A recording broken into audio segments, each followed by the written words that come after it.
This week was quite an embarrassing one for the United Kingdom.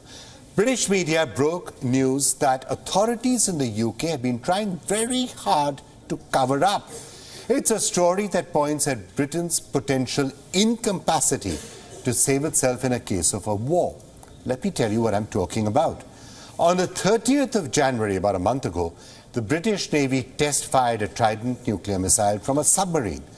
This test fire was happening off the coast of Florida.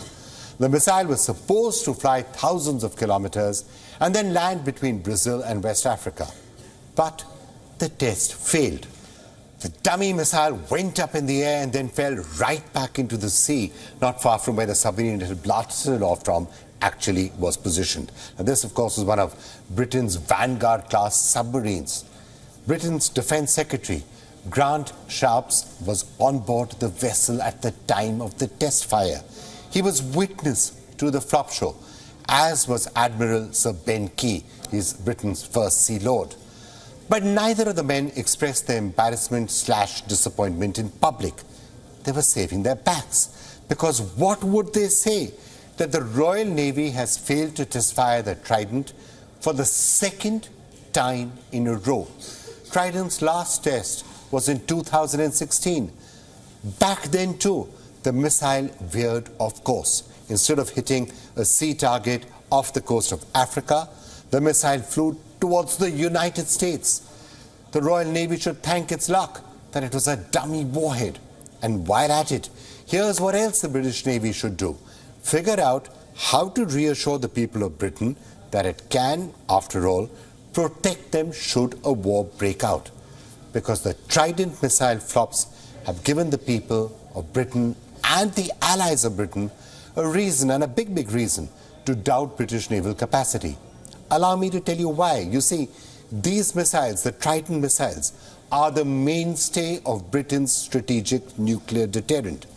These missiles are made in America. They have a range of 12,000 kilometers.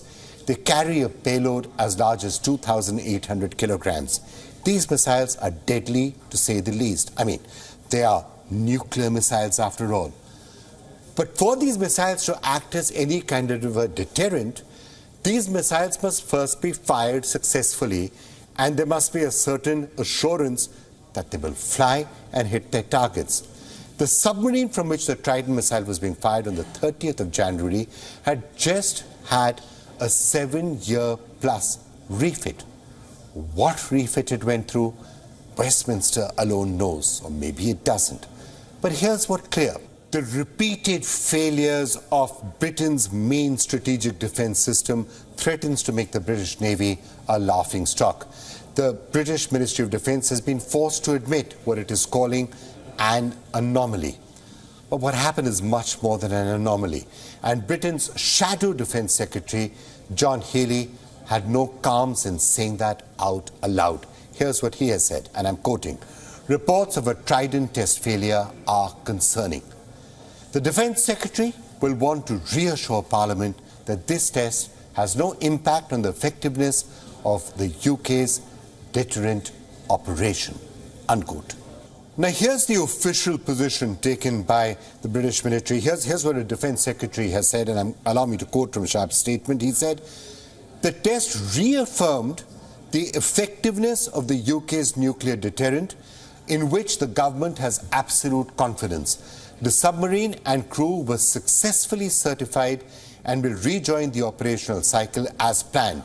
On this occasion, an anomaly did occur, but it was event-specific, and there are no implications for the reliability of the wider Trident missile systems and stockpiles. Nor are there any implications for our ability to fire our nuclear weapons should the circumstances arise in which we need to do so." Unquote. Now, it has to be pointed out that the last time the British Navy managed to carry out a successful test of the Trident missile was in 2012. It's been 12 years.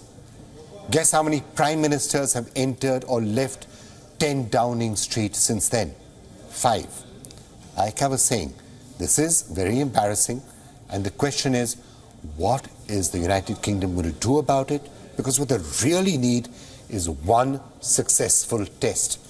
And then I think everybody in Britain will sleep much better at night.